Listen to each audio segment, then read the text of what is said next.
Illana Burk, CEO of Your Life's Workshop, coach to entrepreneurs and solopreneurs across dozens of industries, and host of Good Business. With nearly 20 years' experience helping hundreds of clients create profitable, ethically driven, and sustainable businesses based on their life's work, I'm here to teach you how to do great work, make great money, and make a positive impact without feeling like you need a shower afterwards.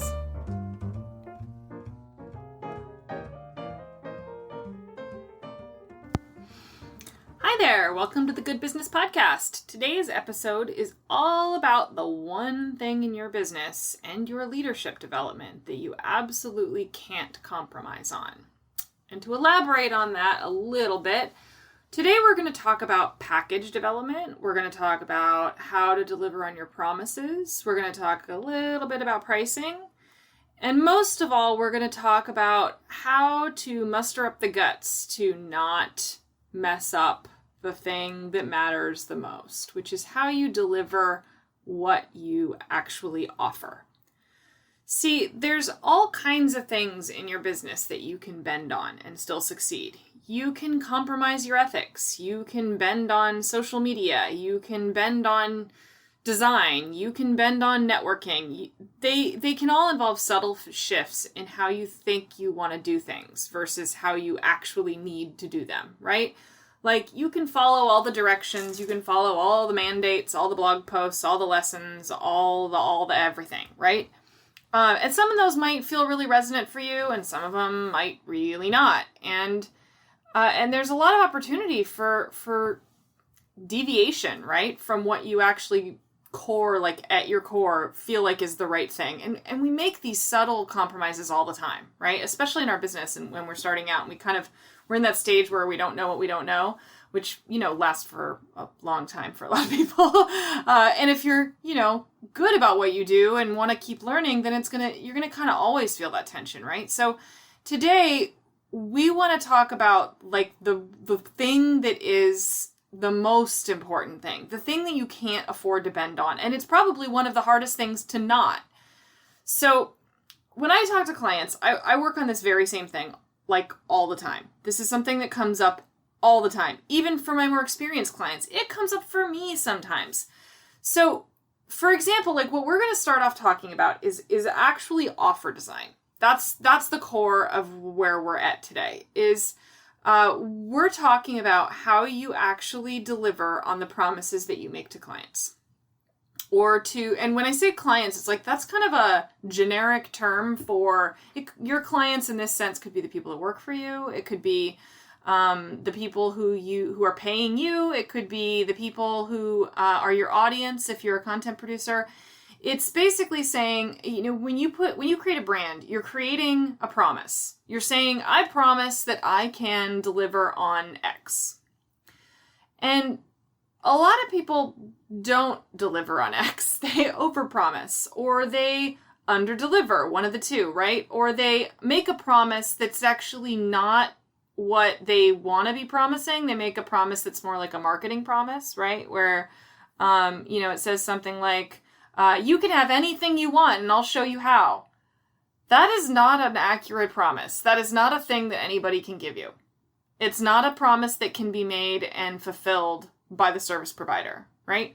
There's nobody who can do that. You can't have anything you want. Sorry, I have news for you. You can't have anything you want, and there's nobody who can show you how to have that. So just, notice that, right?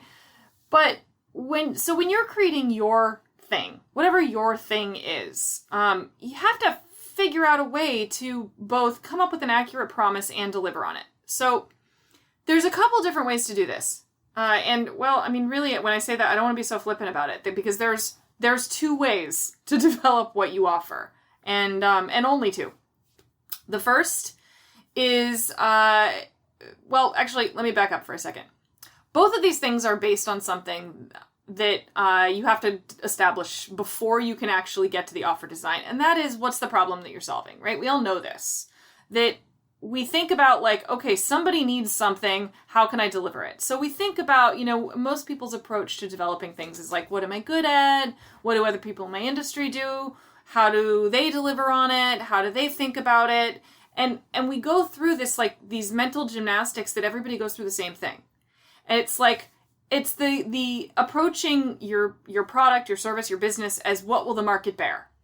You're thinking about, okay, so I'm a good writer. I'll be a copywriter. Well, what can I make money at copywriting? I can write websites, or I can ghostwrite blog posts, or, you think about it from the direction of the actual like logistical output, and based on what you think people will pay for, what you think the rest of the industry is doing.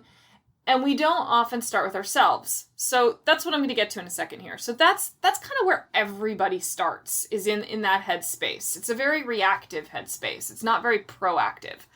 So the two ways that I was discussing that is like, okay, now you know what the problem is. Now you kind of have a sense of it. So now you're going to think about one of two things. You're going to pick one of two lanes. The first lane is you base it on what people want. Here, I'm going to figure out a problem, and I'm going to figure out how I can solve the problem. Which is, viable, totally. But it's not sustainable long term for a number of reasons, and we're going to get to that in a second. The second way is based on how you deliver on your promise. So you make a promise, and you design your offer around how you can best deliver on it. And that's the core of what we're talking about today. So delivering on your promise is pretty much the most important thing that you can do in your business. And that's something that weirdly is like almost an afterthought in how people develop their offers these days, because we develop offers based on salability, based on trends, based on all these externalized factors that have absolutely not one fucking thing to do with doing something really, really well. So obviously, the name of the podcast, Good Business, right? This is how you do business well. This is how you develop evangelists. This is how you do things that matter. This is how you find fulfillment. This is how your logistical work becomes your life's work. This is the difference between having a few people who kind of say like, oh yeah, they were okay. Like, I worked with them and I guess, what they did for me was fine. And having people who go, oh my God, they did such an amazing job for me, and they tell everybody they know about you, which is the goal, right? Like, we need people who talk about us. That's the fundamental way that you're going to get clients. It's the fundamental way that you're going to get promotion. It's the fundamental way that you're going to be seen as a leader. And that's the core of this, right? That this is beyond just delivering. It's about how do you want to lead?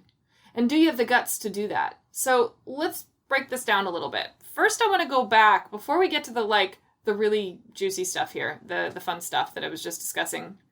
I want to go back to how people do this wrong. So we're going to talk about that first, of like all the ways in which people do this wrong. All the ways in which people develop businesses, develop service offerings, and develop leadership platforms incorrectly and ineffectively. So some of these, I want to point out, you can get very successful doing things the wrong way. That's well known, right? You can be unethical as shit. You can burn people. You can undercharge, overcharge. You can sell things you're not good at. You can do all of those things and make great money. That's the truth. I wish it wasn't that way. I wish people saw through it. I wish doing things the wrong way meant that you weren't going to be successful, but that's not the reality we fucking live in. We live in a world where you can do everything wrong and still do okay. Now, the problem with that, though, is that we're in a new space of business, right? We're in a democratized world where anybody can start a business, and that's magical. It's also really fucking dangerous. It means that there's a lot of people doing this who don't give two fucking shits about creating something that is better than what the business world has been before. It means that we still use words like target marketing, which, think about that for a second, right? Think about the word target marketing. It means that you're like literally painting a target so that you can shoot something at something else, right? That's what a target is for. And it has this sort of like inherent inhumanity to it. And it totally takes out the very idea that you are a human being selling something useful to another human being. it sterilizes it. It makes you forget that you've made a promise. It makes you forget that there's a real person on the other end. It makes you forget that you're separating someone from their hard-earned money that they could probably use for something else. So I never, ever talk about target marketing, and we'll definitely cover what I talk about instead on another episode. But today, how that ties in here is in service offerings, right? In how you actually deliver what you deliver. So we're talking logistics. So I'm gonna break that down a little bit. So when you think about delivering on your promise, it's kind of the old adage of like, you know, when you fly, you have to put your own mask on first if there's an emergency before you put it on other people. And I know that's not a new idea. I'm not the first one to say that for sure. But it's a really good analogy, so I'm sticking with it. So in order to deliver well, in order to deliver anything well, you have to be standing on a solid foundation. That's basically what that means. You can't save someone while dangling from a tightrope. You can't save someone or help someone while you don't have your basic systems in place that allow you the time and energy and bandwidth to do the work that you most need to do.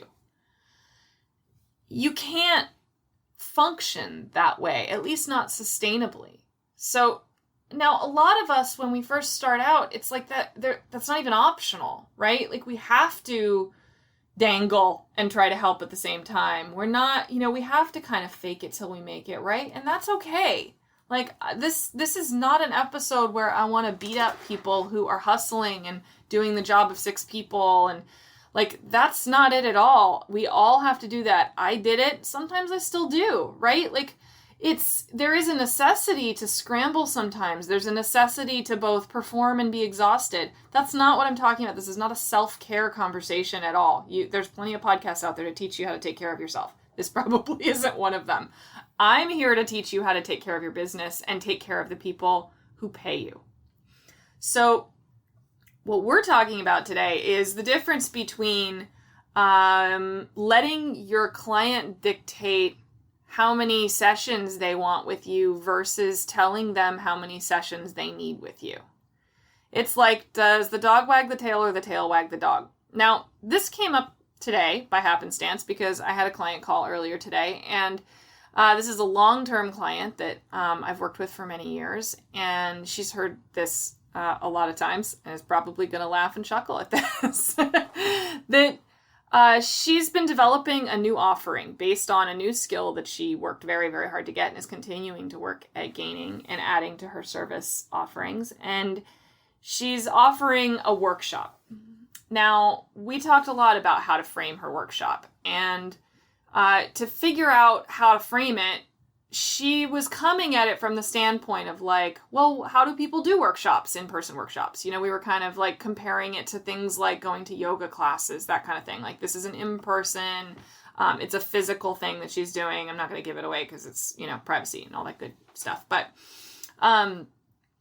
she wanted to fill the workshop with, 8 to 12 people, and was trying to figure out how often she needed to have classes in order for it to stick, right? It's a whole new skill. It's something that people have not done before. And it's something that she's like introducing a new group of people to a modality that isn't something anyone there has ever done before. So the first question I always ask when somebody asks me about service design is, what do you need to do to deliver on your promise? And that is the core of everything today. What do you need to do to deliver on your promise? How much time do you need? How much connection do you need? How much community do you need? How much money do you need? Everything should come from that one simple question. So I'm going to say it one more time. Anytime you're developing a service, anytime you're developing anything, think about the promise that you've made to the people who sign up. And then think about what are the conditions you need to deliver on that promise.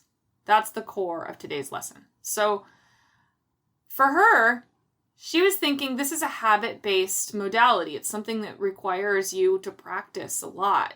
not exactly something that, in Western society, in big cities, are we really all that accustomed to, right? Most human beings are not great at practice or patience or any of that stuff, right?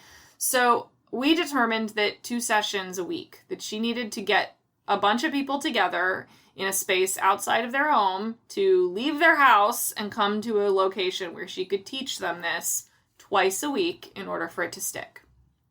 So we developed this months and months ago.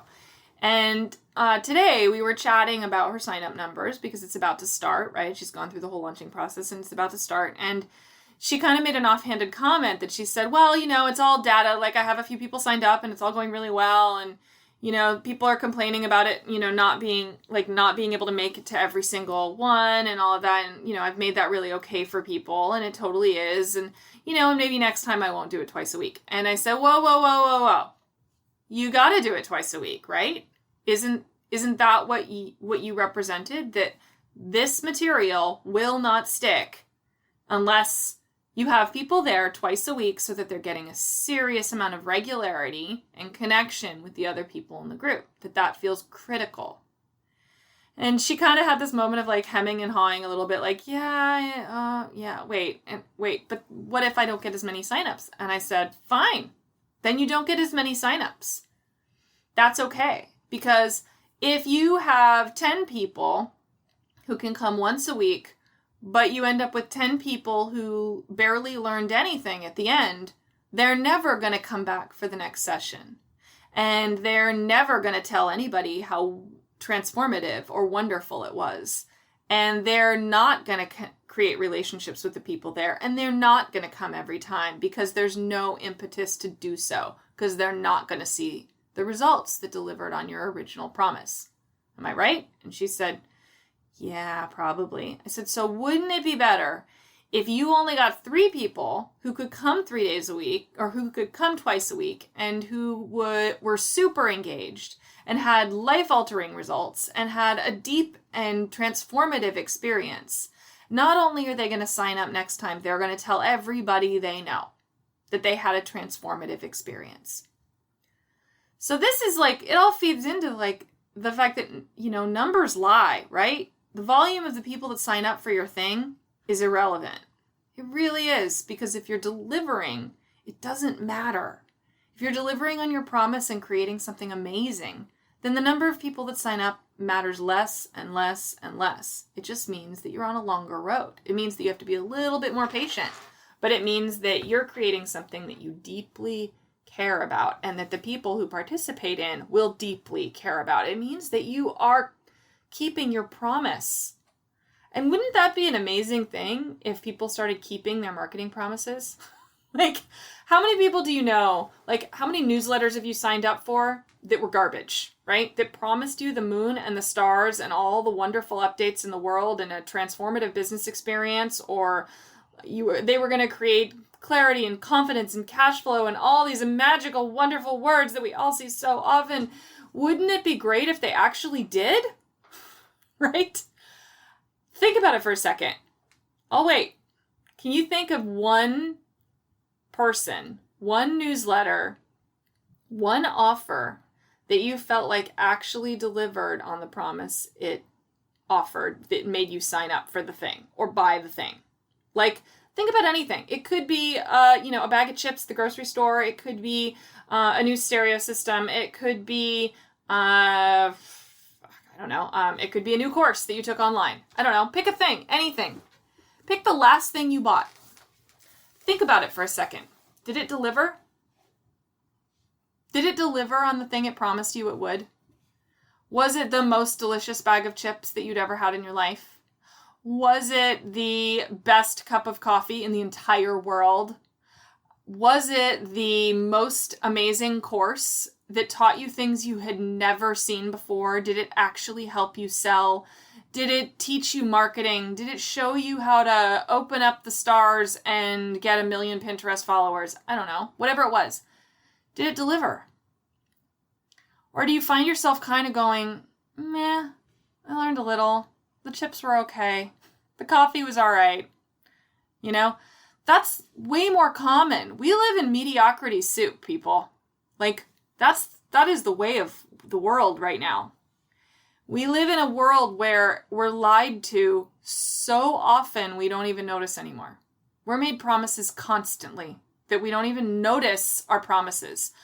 Every marketing message you read, that's a promise, right? And nobody's policing them. Nobody's telling businesses, companies, brands that they need to be more honest.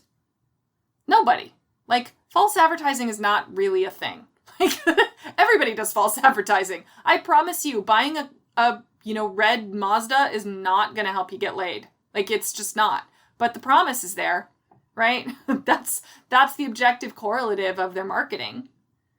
That's the lie they tell you. And they want you to believe the lie because they can't deliver on the truth. So be the company that delivers on the truth. Be the business that delivers on the truth. Be the leader who delivers on the truth. Wouldn't that be a trip? Like, I can tell you pretty honestly that all of my clients, everybody I work with, has an experience of finding and exploring their life's work. And I totally challenge listeners, I challenge past clients to call me on that. If you didn't have an experience like that with me, say so. I'm sure there's one or two out there who think I'm the devil. That's probably totally the case. that I'm sure I probably shouldn't say 100%. Let's say I've got a 95% success rate because I only deliver on what I promise. I don't color outside the lines. I make sure that I only promise what I know I can deliver. What a concept, right? Like, and I'm not here to toot my own horn because I think that should be the lowest bar that anybody should set for themselves if you're going to go into business, especially if you want to help people, especially if you're doing something that is, you're not selling widgets, right? Like, if you're selling widgets, you're probably not listening to this podcast, right? If you actually want to make a difference in the world, if you actually want to do a good job at life, at business, you have to do things completely differently. You have to turn the rules on their head and you have to stop listening to shitty, craptastic advice from marketers. Because marketers are teaching you one thing: how to sell shit to people who don't want it. Right? That's what marketing is. How do you trick people into buying something? How do you trick more people into buying something? How do you trick even more people into buying more things? What if instead you focused all your energy and attention on doing excellent, excellent, excellent work and delivering on your promise and only making promises you can keep? Like, wouldn't that change the face of business? I personally think that's possible. I think that there's a handful of people out there that are doing it. I think that there's people out there that care so deeply about their work that they're unwilling to compromise. And I think there's people out there who are starting to pay attention to the fact that we make compromises that we don't even realize. And what I mean by that is when you're learning marketing and when you're learning how to, quote unquote, do business, you don't even know what you don't know, right? You don't know that the advice you're reading is going to create an unethical result. You don't know yet that doing things in a certain way is going to end up being manipulative or cause shame. I see good marketers who are good human beings who just flat don't fucking think hard enough about what they're advising people to do. They create scarcity. They create shame. They create a dynamic that sets people up for failure. And I fucking had it. I have friends that fall into that category that I think would listen to this and cringe because they would realize that they do those things, right? We're never going to run out of ebooks, people. Like, the idea of creating urgency in marketing removes agency in marketing. Creating urgency, creating a situation where people feel like they have a gun to their head to buy your thing means that your thing isn't delivering on its promise. Period. Because if it was delivering on its promise, your conversion rates would be high enough just on the reputation of what you offer alone. So I know this is true. I know this is true because my business has functioned on it for 11 years. I have a very small list. And someday somebody's going to listen to my archives and go, oh, how funny, how quaint, right? Because, I'm working on growth right now, but I've spent 11 years not growing. Now, isn't that a funny idea? I focus on the person in front of me. I focus on the client that I know I can help, and that's created a thriving referral pipeline that's kept my business stable, growing, and a wait list for most of that time.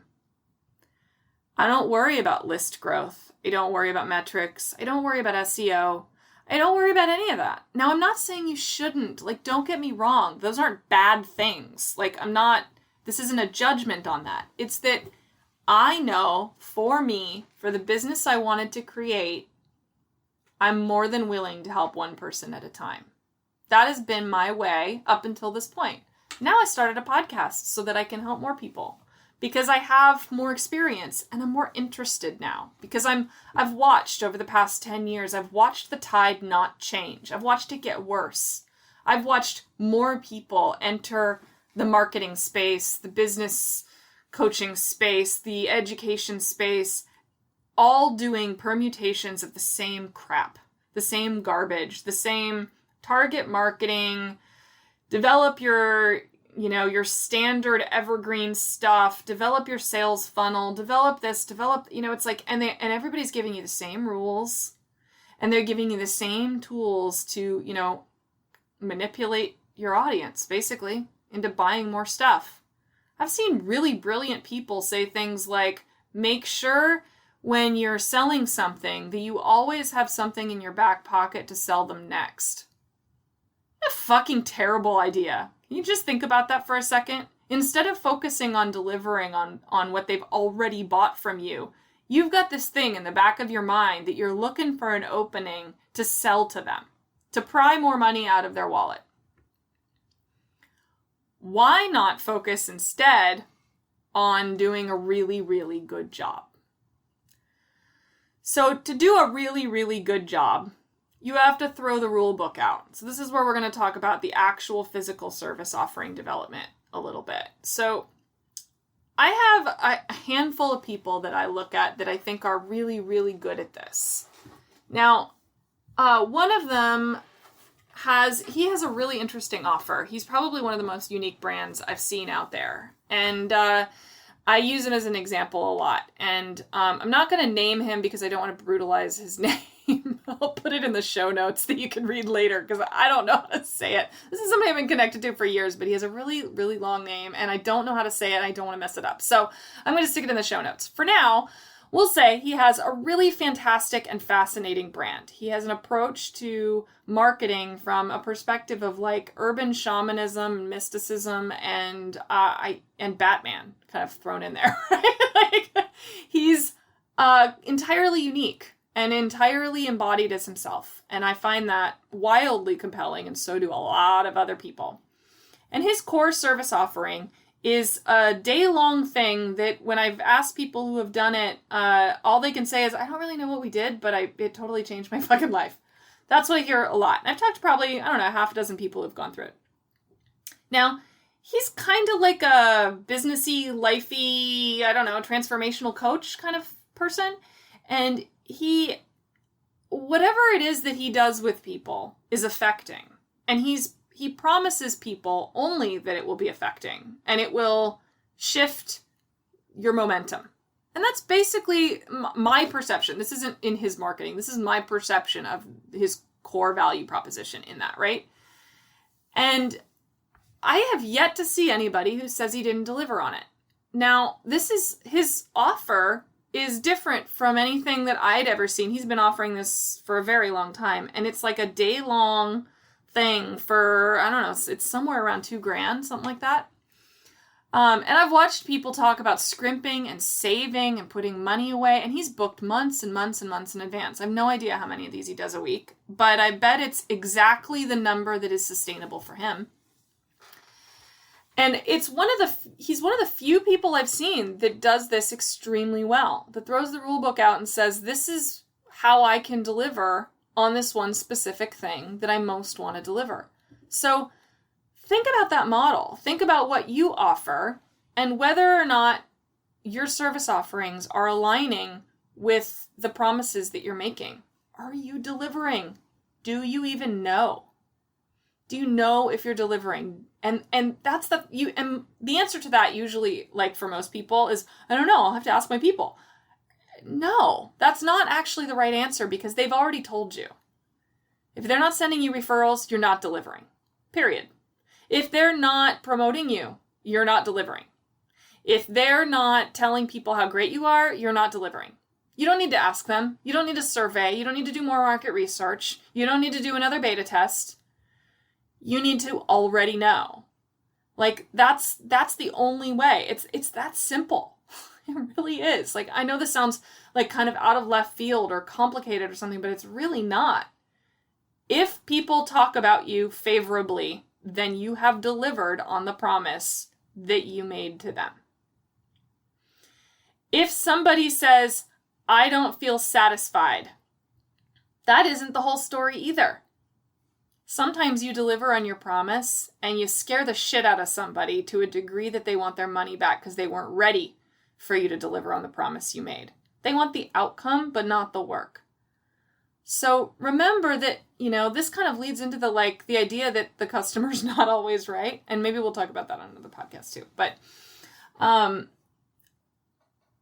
want to focus your attention for just a second on the fact that I mentioned earlier that this is a pathway to fulfillment. I said I'd talk about that a little bit more. This is the reason why this is so important to work on all the way through the duration of your business, and to approach your work this way is because it's one of the primary ways to avoid burning the fuck out. Because fundamentally, when you develop a service offering that you allow the tail to wag the dog, meaning you look for a problem out in the marketplace and then you jerry-rig a concept to solve that problem out of your particular cocktail of skills, you're not being proactive about your work in the world or your place in the world. You're letting the world tell you what to do instead of the other way around. You're letting potential clients tell you what to do before you've even met them. And they're going to tell you how they want you to deliver on their request, rather than you telling them how you're going to deliver on your promise.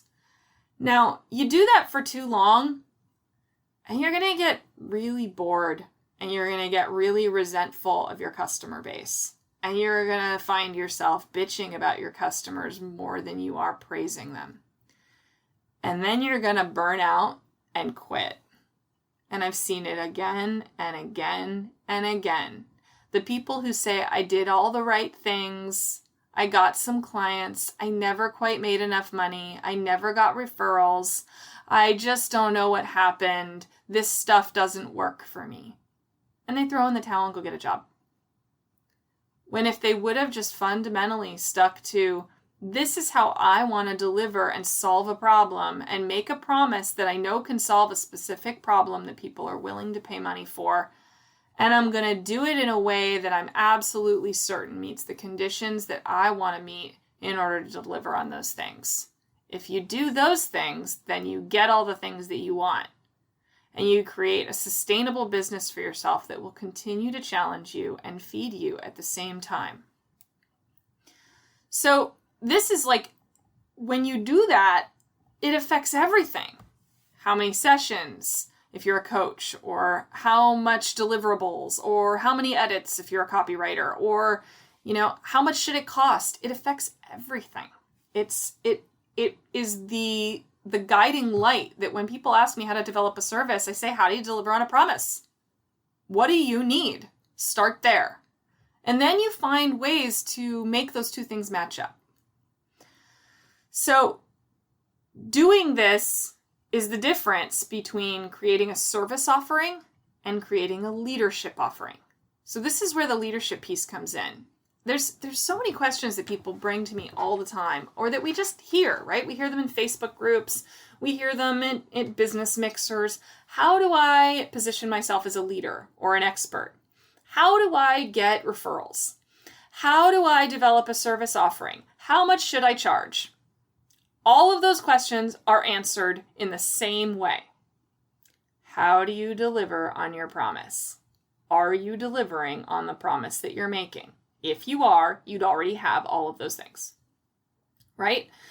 So if you want to be a leadership brand, meaning you want to be seen as a thought leader, or, you want to write a book, you want to have a podcast, you want to, whatever it is that you want to be able to stand out as a singular in your particular marketplace, or you want to be respected as a leader if you're an employee, that's possible too. I don't know how many employees are going to listen to this, but if you are an intrapreneur, meaning you work with inside a company, the same rules apply.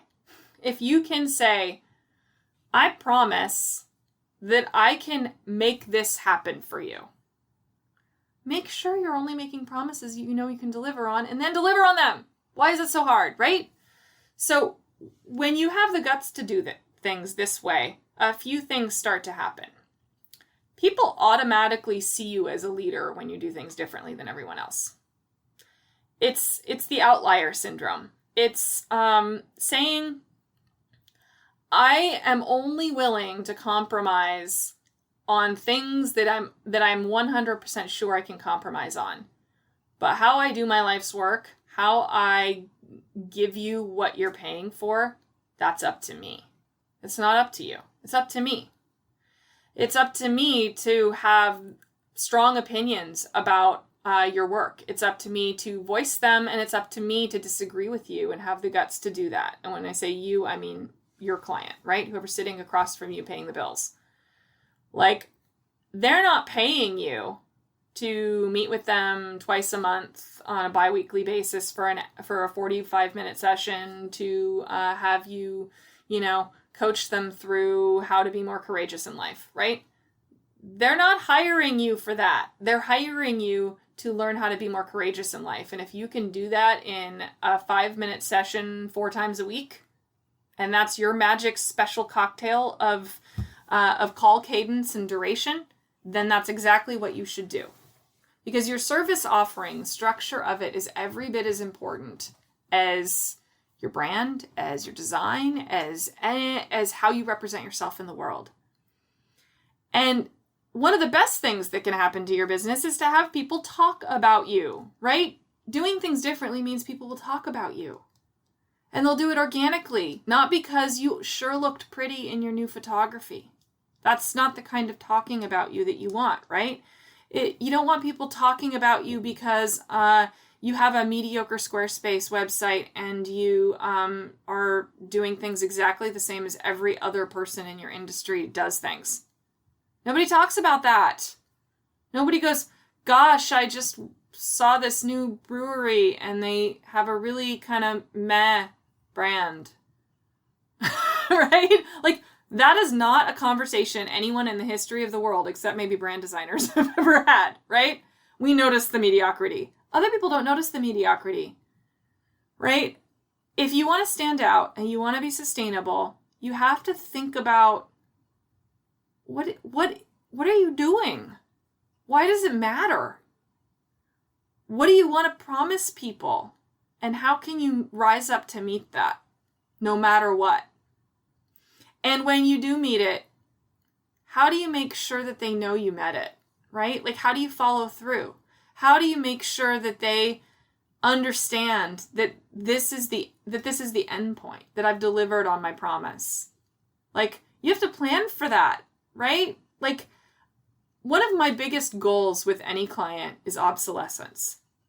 I look for ways in which they don't need me anymore. And I've told clients, you don't need me anymore. We don't need to keep talking. You're good.